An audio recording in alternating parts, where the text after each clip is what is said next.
আমি সাইকেল চালাচ্ছি, ভাইয়ের সাইকেলটা নিয়ে আমি কিন্তু চালাচ্ছি। এটি কিন্তু ভারতের প্রথম বাড়ি, ভারতের যে সীমানা রয়েছে বাংলাদেশ ও ভারতের, সেই সীমানার প্রথম বাড়ি। এই গেট দিয়ে ভারতীয় চাষিরা ওপারে যায় চাষ করতে, যেখানে তাদের জমি রয়েছে। বন্ধুরা সবাইকে স্বাগত এমপি স্টোর একটি নতুন ভিডিওতে। বন্ধুরা এখন আমি যে জায়গাটি দাঁড়িয়ে রয়েছি, এই জায়গাটি হচ্ছে ভারত এবং বাংলাদেশের একদম সীমান্ত একটি গ্রাম। এই গ্রামটির নাম ধরমপুর। বন্ধুরা নদীয়ার মাঝদির অন্তর্গত এই ধরমপুর গ্রামই হচ্ছে ভারতের দিক থেকে সর্বশেষ গ্রাম। আর ওপারে রয়েছে কুষ্টিয়া জেলা, সেটি বাংলাদেশে অবস্থিত। মাঝখান দিয়ে রয়েছে বর্ডার সিকিউরিটি ফোর্সের লম্বা তার কাটা। আর আমি এখন রয়েছি ভারতের সেই সর্বশেষ গ্রামে। আমার পিছনে আমি আপনাদের দেখাবো, এই পেছনে রয়েছে সেই ধরমপুর গ্রাম, যেই গ্রামটি কিন্তু ভারতবর্ষের শেষ গ্রাম। চলুন আমরা এই বর্ডারও দেখব এবং ঘুরে দেখব এই ধরমপুর গ্রামটি, এবং আপনাদের দেখাবো কিভাবে একটি বর্ডার ভারত ও বাংলাদেশকে দুভাগে ভাগ করেছে। আর এখানকার চারিপাশের পরিবেশ এবং আবহাওয়া সমস্ত কিছু ঘুরে দেখব আজকে। তো চলুন কিভাবে দু দেশের মধ্যে একটি বর্ডার কাটাতার হয়েছে এবং কিভাবে এখানকার মানুষও ওপারে জমি চাষ করতে যায়, কিভাবে তাদের ওপারে যেতে দেওয়া হয়, আর বর্ডারের চারপাশের পরিবেশই বা কেমন, আর তার কাটা দিয়ে যে বর্ডারটা ঘেরা হয়েছে, সমস্ত ইনফরমেশন ভিডিওতে থাকবে। আমার সঙ্গে থাকুন, চলুন আমরা এবার গ্রামটা ঘুরে দেখি। এখন আমাদের ট্রেন ঢুকছে মাঝদিয়া স্টেশনে, আর এই মাঝদিয়া থেকেই আজকে আমরা যাব ভারতের সর্বশেষ গ্রাম ধরমপুরে। বন্ধুরা মাঝদিয়া স্টেশনে নেমে 20 টাকা করে টোটো ভাড়া করে আপনাকে পৌঁছতে হবে এই ভারত বাংলাদেশের বর্ডার, এবং সেখানেই রয়েছে ভারতের সর্বশেষ গ্রাম ধরমপুর। বন্ধুরা টোটো করে যাওয়ার সময়, অর্থাৎ মাঝদিয়া স্টেশন থেকে বর্ডারের দিকে দারুণ সুন্দর গ্রাম্য পরিবেশ অবজার্ভ করতে করতে আমরা কিন্তু চললাম বর্ডারের উদ্দেশ্যে। দেখুন রাস্তার দুধারেই রয়েছে ছোট ছোট বাড়ি, কোনোটি টিনের বা কোনোটি পাকাটির। তো এখানকার গ্রামটা সত্যিই একটু আলাদা ধরনের। তো অবশেষে আমরা এসে পৌঁছালাম ভারত বাংলাদেশের বর্ডারের একদম প্রান্তে। তো বন্ধুরা দেখুন আমি দাঁড়িয়ে রয়েছি একটি সর্ষে জমির পাশে, আর এই সর্ষে জমি থেকে ওই দূরে দেখা যাচ্ছে ইন্ডিয়ার বর্ডার, ইন্ডিয়ার বাংলাদেশের। আর আমি দাঁড়িয়ে রয়েছি ভারতবর্ষের সবচেয়ে শেষ বাড়ি, বা বলতে পারেন সবচেয়ে প্রথম বাড়ি। দেখুন আমার পিছনেই রয়েছে সেই বাড়িটি। তো আমরা এবার এখান থেকে একটু আগিয়ে যাব এবং দেখব বর্ডারে, আমরা দেখছি বর্ডারটা ঠিক কেমন, আর বর্ডারের পাশ দিয়ে যে বিস্তীর্ণ এলাকা আছে সেই বিস্তীর্ণ এলাকা কিন্তু আমরা ঘুরে দেখবো। চলুন আমাদের সাথে, আমরা সেদিকে একবার আমি একটু জুম করে দেখাচ্ছি। দেখুন এইটাই রয়েছে বিএসএফের ক্যাম্প, আর সেই ক্যাম্প পার করে দূরে দেখতে পাচ্ছেন তার কাটা, আমরা সেদিকেও যাব। কিন্তু তার আগে এই গ্রামের প্রথম বাড়িটি আমি আপনাদের দেখাচ্ছি। দেখুন এটি কিন্তু ভারতের প্রথম বাড়ি, ভারতের যে সীমানা রয়েছে বাংলাদেশ ও ভারতের, সেই সীমানার প্রথম বাড়ি। দেখুন বাড়ির পাশেই গোবর দিয়ে কিছু জিনিস তৈরি করা হয়েছে, যেগুলো জ্বালানির কাজে লাগে। আর দেখুন বাড়িটি দেখুন, এটি কিন্তু ভারতের দিক থেকে প্রথম বাড়ি। দেখুন কাকিমা ছবি করা যাবে একটু? দেখুন একটা কাকিমা রান্না করছে কিন্তু, আর বাড়িটা দেখুন, এটি কিন্তু ভারতের দিক থেকে একদম প্রথম বাড়ি। এখানেই রয়েছে একটি গরুর গোয়াল, আর এখানেই একজন কাকিমা রান্না করছে। আর এইটাই হচ্ছে ভারতের সর্বশেষ বাড়ি। তো কাকিমা আপনারা বর্ডারে কি ভালো আছেন তো? কোনো অসুবিধা নেই তো? কাকিমা বলছে ভালো আছে। কি রান্না করছেন কাকিমা? ও আজকে কাকিমা মাংস রান্না করছে। আচ্ছা এখানে আপনারা কি মাঝদিয়া বাজার থেকে বাজার করেন তো? ও, আর এই জমি জায়গা কি আপনাদেরই জমি?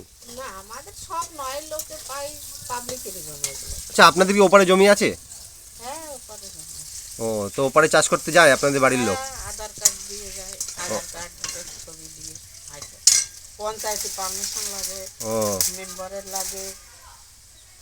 আমরা যেতে পারবো না চাইলে? আর বাংলাদেশের মানুষের কি এপারে জমি আছে? না, এপারে জমি নেই, তাই তো? এপারের মানুষেরই ওপারে জমি আছে। এপারের মানুষের ওই পারে আছে চাষের জমি। আচ্ছা, আর ওপারে কিছু বাংলাদেশের লোকের ওই এপারে কিছুই নেই। মনে করেন আমরা যদি বর্ডারের উপরে যাই, কি করে যাব?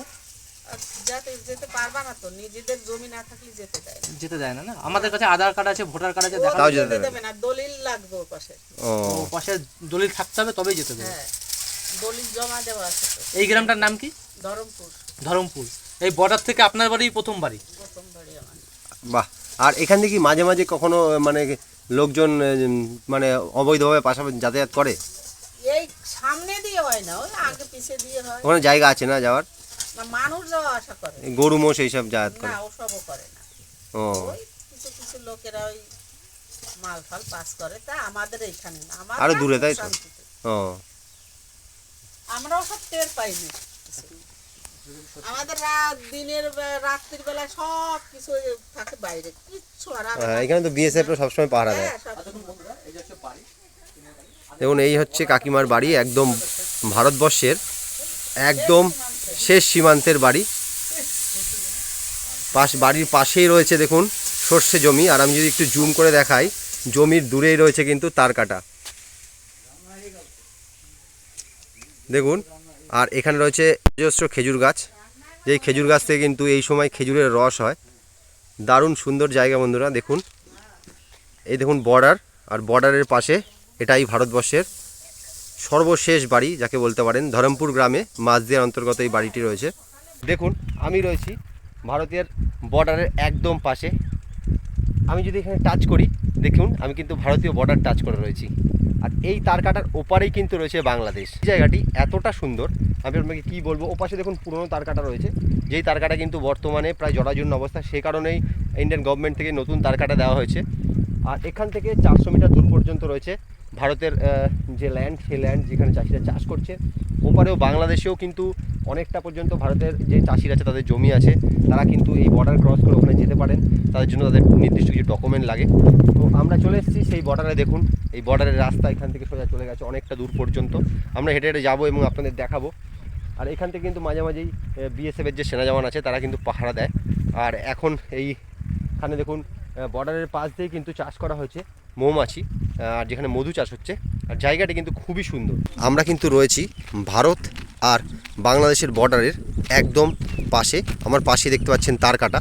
এখান থেকে 400 মিটার পর্যন্ত ভারতের জায়গা, তারপর বিস্তীর্ণ খোলা জমি পুরোটাই কিন্তু বাংলাদেশের। আর এপাশে চাষিদের ওপাশে যাওয়ার কিন্তু অধিকার রয়েছে। এখানে আধার কার্ড এবং অন্যান্য ডকুমেন্ট জমা করে ওপারে যেতে হয়। তো দেখুন আমরা সেই বর্ডারের পাশ দিয়ে রাস্তা যেটা আছে সেটা দিয়ে হেঁটে চলেছি। আমাদের মতন বহু লোক আছে যারা কিন্তু ঘুরতে আসে এই বর্ডারে। দেখুন খুব সুন্দর জায়গাটি কিন্তু। এপাশে রয়েছে বিস্তীর্ণ খালি ফাঁকা জমি, এগুলো কিন্তু ইন্ডিয়ার জমি। আর এপাশেও রয়েছে বাংলাদেশ জমি। আচ্ছা দিদি ভাই, আপনারা কি ঘুরতে এসছেন? আপনারা কোথা থেকে এসছেন? আমাদের এখানেই বাড়ি। ও এখানেই বাড়ি। আমি এসেছি শ্যামনগর থেকে। ও শ্যামনগর, মানে আমাদের দিকে বাড়ি। আমাদের বাড়ি জিরাট। আচ্ছা আচ্ছা, বা দিদি ভাই এখানে ঘুরতে এসছে, ভালো লাগছে বর্ডার। একদম। ছবি টবি তোলেন? হ্যাঁ, ফার্স্ট টাইম দেখছি তো ভালো লাগছে। ও দেখুন সেই শ্যামনগর থেকে দিদি ভাইরা কিন্তু বর্ডার দেখতে এসছেন।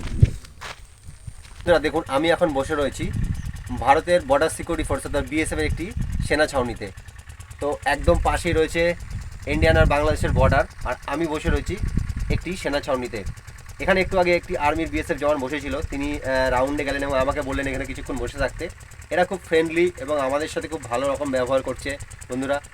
এদিকেই গেলেন সেই যে বিএসএফ জওয়ান আছেন তিনি, তাদের প্রত্যেক 5 মিনিট অন্তর অন্তর কিন্তু এখান থেকে রাউন্ড দিতে হয়। ওপাশ থেকে বাইক নিয়ে রাউন্ড দিচ্ছে, এপাশ থেকে সাইকেল নিয়ে রাউন্ড দিচ্ছে। মানে খুবই কড়া একটা কিন্তু এইখানে বর্তমানে পরিস্থিতি, খুব কড়াভাবে কিন্তু নজর রাখা হচ্ছে বর্ডারের ওপর। যারা ইন্ডিয়ান আছেন তাদের কিন্তু কোনো কিছু বলা হচ্ছে না। ইন্ডিয়ান যে চাষি ভাই আছেন বা ইন্ডিয়ান যে গ্রামবাসী আছে, তারা প্রত্যেকনিয়ত এখান থেকে যাতায়াত করেন, তাদের কোনো অসুবিধা হয় না। কিন্তু বাংলাদেশ থেকে যদি কোনো অনুপ্রবেশকারী ঢোকার চেষ্টা করে তাদের কিন্তু কঠোর হাতে নিয়ন্ত্রণ করা হয়। তো খুবই সুন্দর এই জায়গাটি। দেখতেই পাচ্ছেন আরও দুজন লোকাল গ্রামবাসীরা দূর থেকে আসছেন। আর এরা কিন্তু সচরাচর এখানে সবসময় যাতায়াত করেন, এদের কিন্তু কিছুই বলা হয় না। আমাদেরও কিছু বলা হয়নি, আমাদের ভিডিও করতেও দেওয়া হচ্ছে এবং বসে থাকতেও দেওয়া হয়েছে। ভাই আসছে সাইকেল চালিয়ে। ভাই তোমার বাড়ি এখানেই? তোমার বাড়ি এখানেই? তুমি এই সাইকেল চালিয়ে যাও, ভয় লাগে না বর্ডারের পাশ দিয়ে? কেউ কিছু বলে না? না আর্মিরাও কিছু বলে না? তো বন্ধুরা দেখুন বর্ডারের ঠিক সামনেই রয়েছে একটি ছোট্ট পার্ক। সমস্ত ট্যুরিস্টদের এখানে ঘোরাঘুরি বা হালকা বাচ্চাদের খেলার জন্য কিন্তু ব্যবস্থা করা হয়েছে। তো আপনারা যদি আপনার পরিবার নিয়ে এখানে আসেন, এই সমস্ত ছোট্ট পার্কটাতে কিন্তু বাচ্চারা সমস্ত কিছু উপভোগ করতে পারবে।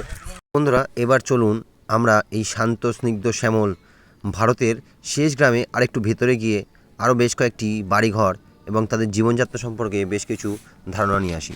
এগিয়ে চললাম ভারতের ভেতরের দিকে, দেখলাম আরেকটি বাড়ি। এখানকার বাড়িঘরগুলো একদমই বাংলাদেশি টাইপের। এখানের বেশিরভাগ বাড়িঘরই তৈরি টিন দিয়ে বা বেড়া দিয়ে, কিংবা পাটকাঠিরও ব্যবহার কিন্তু এখানে করা হয়। বাড়ির সামনেই দেখুন বড় বড় সব উঠোন, আর অনেক জায়গা রয়েছে প্রত্যেকটি বাড়িতে। এখানকার মানুষদের প্রচুর চাষাবাদের জমি রয়েছে। আরেকটি বাড়িতে ঢুকলাম, এখানেও দেখলাম পাতা কাঠ এসব দিয়ে কিন্তু রান্না হচ্ছে।